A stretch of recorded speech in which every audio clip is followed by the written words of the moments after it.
میں اپنی بات کا آغاز پشتو کی شعر سے کروں گا. چداخار اسپنم د انسانانو دلالیا، چداخار اسپنم د انسانانو دلالیا، زنگل دے پکراج د شرمخانو دلالیا، نخکاری او نمخ لرازی چ لاس پلاشو، نخکاری او نمخ لرازی چ لاس پلاشو، یو جنگ دے را پغاڑا د پیریانو دلالیا. اسپیکر صاحب، پچھلے 3 دن سے صوبائی اسمبلی کے اندر ہمارے خیبر پختونخوا کے جو تاریخ رقم ہو رہی ہے خوف کے بت توڑنے کی، وہ قابل تحسین ہے. تاریخ میں پہلی بار یہاں پر وہ باتیں ڈسکس ہو رہی ہیں جو پچھلے 77 سال میں کوئی بھی اس پر لب کشائی نہ کر سکا. آج پاکستان تحریک انصاف کے یہ ارکان جو خان صاحب کے نڈر اور بے باک صفائی ہے سارے، وہ سارے خوف اور ڈر سے ہٹ کے وہ باتیں بتا رہے ہیں آج جو ہمیں بہت پہلے بولنی چاہیے تھی، جو بہت پہلے کہنے چاہیے تھی. جناب اسپیکر، کل یہاں پر شکیل صاحب نے بھی قیام پاکستان سے لے کر آج تک جو کچھ اس ملک میں ہوا اس پہ تفصیلی روشنی ڈالی تھی. میں مختصر بات کروں گا کہ ہمیں بچپن میں اسکول میں مطالعہ پاکستان میں سوشل اسٹڈی میں جو بتایا گیا تھا کہ قیام پاکستان کا وجود کیوں عمل میں لایا گیا اور یہ کیوں ضروری تھا کہ پاکستان وجود میں آ جائے، لیکن 77 سال گزرنے کے بعد آج ہم اس فلور پہ یہ کہہ سکتے ہیں کہ آج بھی ہم آزاد نہیں ہیں. اس وقت سفید انگریز تھے، اب صرف چمڑے کا رنگ بدلا ہے، کالوں کی حکومت آئی ہے.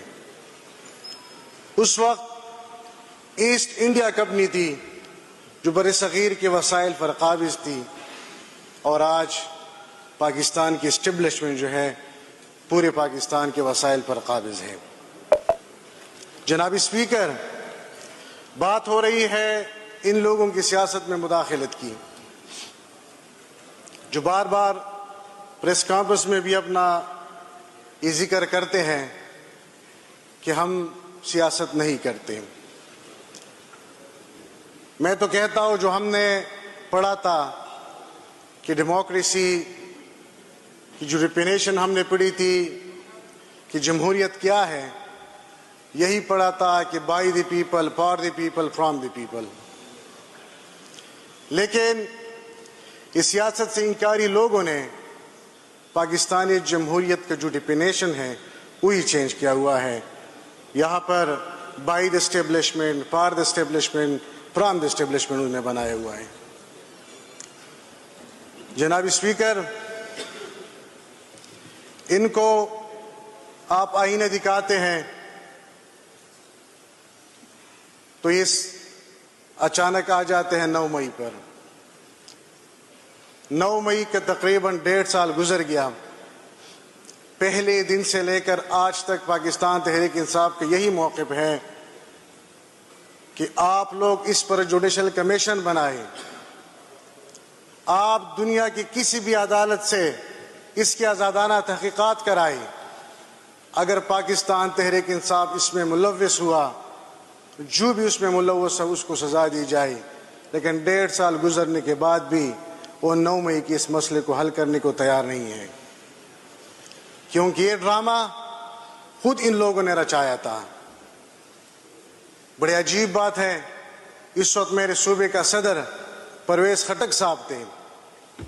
اگر اس صوبے کے اندر کچھ ہوا ہوگا، ایک پہلے تو ہوا نہیں ہے، اگر ہوا بھی تو اس وقت پرویز خٹک ہماری صوبائی صدر تھے، اس کے کہنے پر پاکستان تحریک انصاف کے ورکروں نے کیا ہوگا. لیکن پرویز خٹک صاحب آج کل کدھر ہیں؟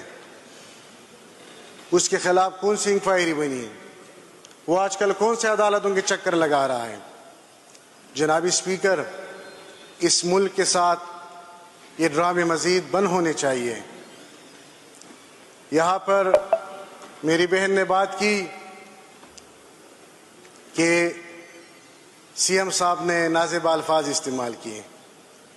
اس کو سی ایم صاحب کے الفاظوں کی دکھ تو ہے، لیکن جو شب خون مارا گیا تھا اس کے بارے میں بہن نے ایک بھی بات نہیں کی، اس کی اسے کوئی پرواہ نہیں۔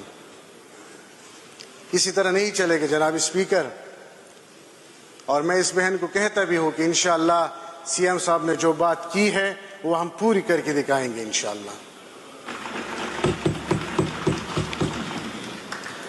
جناب اسپیکر، دہشت گردی اور بدامنی کے حوالے سے یہاں پر بات ہو رہی ہے۔ یہ ایک ریاست دو دستور والا معاملہ ہے۔ چند دن پہلے اسامہ بن لادن کا قریبی ساتھی پنجاب کے شہر گجرات سے گرفتار ہوتا ہے، لیکن وہاں پر آپ کو کسی قسم کی گہما گہمی نظر نہیں آئی، کوئی آپریشن آپ کو وہاں پر نظر نہیں آیا۔ پکڑا جاتا ہے گجرات میں اور ان کی ٹھکانے ڈھونڈی جاتے ہیں پاکستانی قبائلی علاقوں میں۔ جناب اسپیکر، سندھ کے اندر اور پنجاب کے اندر کچے کے مقام پر ایک ریاست بنی ہوئی ہے، ڈاکو نے اپنی ریاست بنائی ہوئی ہے۔ ان کے پاس بختر بند گاڑیاں ہیں، ان کے پاس جدید اسلحہ ہے، لیکن ریاست کے گن شپ ہیلی کاپٹرز اور ریاست کے جیٹ طیارے ان کے خلاف کبھی حرکت میں نہیں آئے۔ یہ ریاست کا اس پختونوں کے ساتھ ہم قوم پرستی کے قائل نہیں ہیں، ہمارا قائد قوم پرستی کے قائل نہیں تھا، ہم پاکستانیت کی بات کرتے ہیں، لیکن جو باتیں حقیقت ہے وہ ہمیں بتانی پڑے گی۔ ایک بات اور، ہمارے چند میڈیا کے دوستوں نے سی ایم صاحب کے بیان پر بڑا شور مچایا تھا، ادھر بیٹھے بھی ہوئے۔ میں خود 2-3 بار پریس کلب کا صدر رہ چکا ہوں، مجھے پتہ ہے کہ میڈیا کے مسائل کیا ہے، وہ کیسے اپنے کام کرتے ہیں۔ لیکن کیا پاکستانی میڈیا آج ہمیں بتا سکتا ہے کہ وہ آزاد ہے؟ کیا پاکستانی میڈیا پنڈی سے کنٹرول نہیں کیا جاتا؟ مجھے یہ بتائے کہ وہاں بلوچستان سے ہماری ایک بہن، پاکستان کی ایک بیٹی لاکھوں کا مجمع لے کے اپنے حقوق کے لیے نکلتی ہے، لیکن پاکستانی نیوز چینل پر اس کی سنگل لائن سٹوری بھی نہیں چلتی۔ اس وقت پاکستان کے نہیں، دنیا اسلام کے ایک عظیم لیڈر، اس کا نام اور اس کی تصویر چلانے پر پابندی کس نے لگوائی؟ یہ بھی تو میڈیا بتا دینا۔ اسرائیل کے صدر کا نام چل سکتا ہے، ان کے وزیر اعظم کا نام چل سکتا ہے، لیکن میرے ملک کے سب سے مقبول ترین لیڈر کا نام اور تصویر وہ نہیں چل سکتا۔ اور تیسری بات، پی ٹی ایم کے منظور پشتین صاحب، ان کے چند باتوں سے ہمیں اختلاف بھی ہو سکتا ہے، چند باتوں سے ہم اتفاق بھی کریں گے۔ میڈیا یہ بھی ہمیں بتا دے اگر وہ کسی ضلع میں جاتے ہیں تو وہاں کے پریس کلبوں کو تالے کون لگواتا ہے؟ آج میڈیا اپنا کردار ادا کرے، وہ بھی اس بارے میں کھل کر آ جائے۔ جناب اسپیکر، میں اپنی باتیں ختم کرنا چاہتا ہوں، لیکن یہ کرکٹ کے اصطلاح میں ایک لفظ یوز ہوتا ہے نائٹ واچ مین کی، ٹیسٹ کرکٹ میں۔ اس میں نائٹ واچ مین وہ بندہ ہوتا ہے جو شام کے قریب 1-2 اوور جب رہ جاتے ہیں، بندہ آؤٹ ہو جاتا ہے تو اس کو صرف رات گزارنے کے لیے وکٹ پر سٹے کرنے کے لیے لے آتے ہیں۔ تو انشاءاللہ یہ جو پی ڈی ایم کی حکومت ہے، یہ نائٹ واچ مین ہے۔ خان صاحب آئے گا انشاءاللہ، وہ وکٹ پر انشاءاللہ کھڑا ہوگا دوبارہ، اس ملک کی معیشت کو بھی سنبھالے گا، یہ ملک آگے انشاءاللہ ترقی بھی کرے گا، اور اس ملک میں جو دہشت گردی اور بدامنی کی جو لہر ہے انشاءاللہ یہ بھی ختم ہوگا۔ آخر میں ایک شعر میں اپنے ان دوستوں کو جو آج کل اس حالات پہ کھل کے خیالات کا اظہار کر رہے ہیں ان کو ڈیڈیکیٹ کرنا چاہتا ہوں کہ وہ مرد نہیں جو ڈر جائے حالات کی خونی منظر سے، وہ مرد نہیں جو ڈر جائے حالات کی خونی منظر سے، جس حال میں جینا مشکل ہو اس حال میں جینا لازم ہے۔ بہت شکریہ جی۔